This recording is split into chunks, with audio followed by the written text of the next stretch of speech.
Assalamualaikum warahmatullahi wabarakatuh. Sebelumnya perkenalkan kami dari kelompok 5 yang beranggotakan saya sendiri, Vina Salma Khalida, kemudian ada Alvan Azhari, dan yang ketiga ada Galang Rizky Ananda. Di sini kami akan menjelaskan materi tentang Islamic Entrepreneurship Power, yaitu sikap bekerja. Yang pertama akan dijelaskan oleh saya sendiri, yaitu definisi Islamic Entrepreneurship. Jadi Islamic Entrepreneurship itu kan berasal dari dua kata. Yang pertama ada entrepreneurship, atau dalam bahasa Indonesia itu kewirausahaan.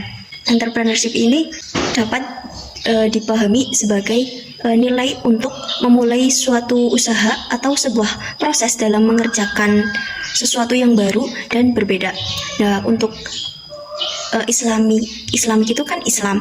Nah, Islam ini berasal dari kata aslima yang artinya itu selamat. Maksud selamat di sini itu ajaran agama ini itu akan menyelamatkan seluruh makhluk hidup. Nah, untuk gabungan dari Islamic Entrepreneurship ini yaitu suatu proses menciptakan barang dan jasa lewat kegiatan usaha yang disertai dengan semangat, kreativitas, kemudian inovasi, ada manajemen, keterampilan komunikasi, guna mendapatkan hal-hal yang baru dan berbeda, serta dapat menghasilkan keuntungan sesuai dengan aturan-aturan Islam. Seperti itu. Untuk penjelasan selanjutnya ada unsur-unsur Islamic Entrepreneurship. Unsur-unsur Islamic Entrepreneurship itu ada 4. Yang pertama itu ada unsur daya pikir, di mana daya pikir yang dimiliki seseorang atau wirausahawan seperti pengetahuan, kemudian ada kepandaian, intelektual, kognitif, itu meningkatkan tingkat penalaran. Jadi tarif pemikiran yang dipunyai seseorang itu modal utama setiap wirausaha untuk menuju kesuksesan. Kemudian yang kedua ada unsur keterampilan. Seorang wirausaha tidak mungkin bisa hanya mengandalkan berpikir saja. Jadi karya itu harus terwujud dengan tindakan. Nah, dengan adanya keterampilan ini, seorang wirausaha akan mudah mewujudkan sebuah karya atau usaha-usaha lain sehingga mudah diminati oleh orang. Untuk unsur selanjutnya itu unsur mental maju, di mana seorang wirausaha itu harus mempunyai sikap mental maju, seorang yang tidak hanya berdiam diri di situ, tapi berkeinginan untuk lebih mengembangkan, mencoba hal-hal baru, kemudian mampu menghadapi segala rintangan. Kemudian yang keempat ada unsur intuisi. Unsur intuisi ini suatu yang abstrak dan sulit digambarkan, seringkali juga menjadi kenyataan. Selanjutnya akan dijelaskan oleh Alvan Azhari. Baik, di sini saya akan melanjutkan presentasi dari Mbak Vina Salma. Di sini saya akan menjelaskan tentang definisi bekerja dalam perspektif Islam. Secara umum, bekerja dalam Islam dapat diartikan sebagai perbuatan atau usaha manusia, baik yang ditunjukkan untuk dunianya maupun yang ditunjukkan untuk akhiratnya, guna untuk mencapai tujuan tertentu, baik dilakukan oleh perseorangan maupun dilakukan secara bersama-sama. Bahkan dalam beberapa konteks tertentu, bekerja yang dilakukan secara bersama-sama lebih baik dibandingkan dengan yang bekerja secara perseorangan. Yang selanjutnya ada prinsip-prinsip dasar kerja dalam Islam.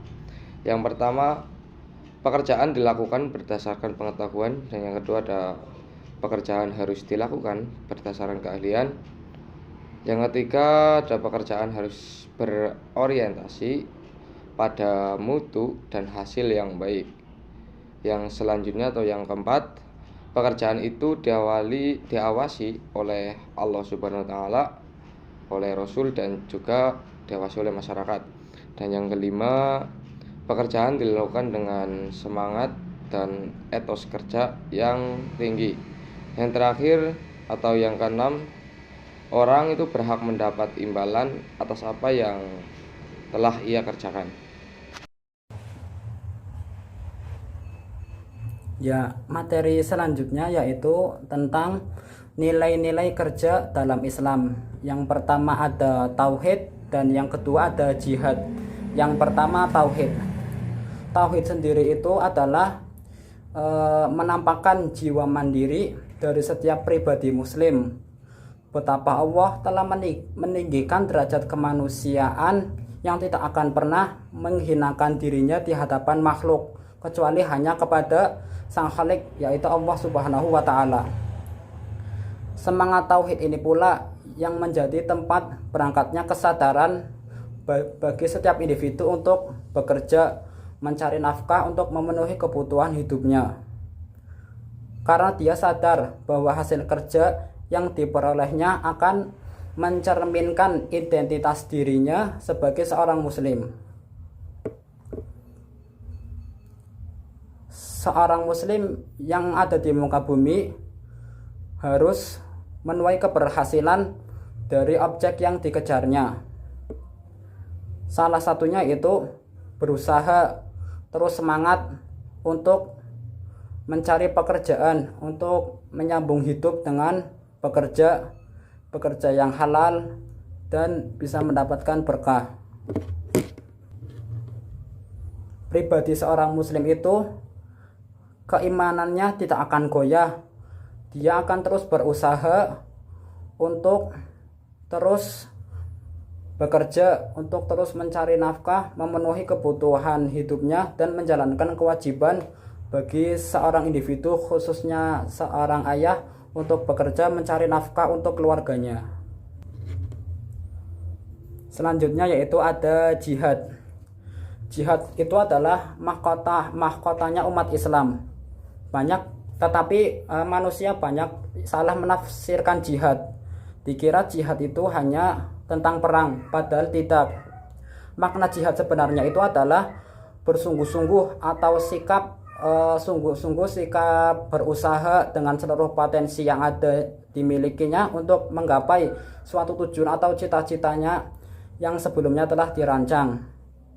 Jadi di sini makna jihad itu adalah bekerja untuk terus bertahan di dunia, khususnya bagi seorang ayah, bekerja untuk mendapatkan rezeki, untuk memenuhi nafkah keluarga yang halal, untuk anaknya, untuk istrinya. Itu juga merupakan jihad, khususnya untuk keluarga di ranah agama. Kesimpulannya, Islamic entrepreneurship adalah suatu proses menciptakan barang dan jasa lewat kegiatan usaha yang disertai dengan semangat kreativitas dan inovasi. Kemudian disangkut pautkan dengan aturan-aturan Islam yang ada, seperti bekerja, berwirausaha dengan tetap mengutamakan yang diperbolehkan oleh syariat dan mencari atau mendapatkan rezeki yang halal. Bekerja dalam Islam dapat diartikan seluruh perbuatan ataupun usaha manusia, baik yang ditujukan untuk dunianya maupun yang ditujukan untuk akhiratnya, untuk mencapai tujuan tertentu, baik yang dilakukan oleh perseorangan atau bersama-sama. Prinsip-prinsip kerja dalam Islam antara lain berdasarkan pengetahuan, berdasarkan keahlian, berorientasi kepada mutu dan hasil yang baik, merasa pekerjaan itu diawasi oleh Allah dan Rasulnya. Kemudian orang yang bekerja berhak mendapat imbalan atas apa yang ia telah kerjakan. Kemudian bersungguh-sungguh dalam bekerja bahwa ia akan berhasil dan mendapatkan rezeki yang diberikan oleh Allah Subhanahu wa Ta'ala. Demikian presentasi dari kelompok kami. Apabila ada kesalahan dalam penjelasan atau penyampaian atau ada kesalahan dalam kata, kami mohon maaf. Wabillahi taufiq wal hidayah. Wassalamualaikum warahmatullahi wabarakatuh.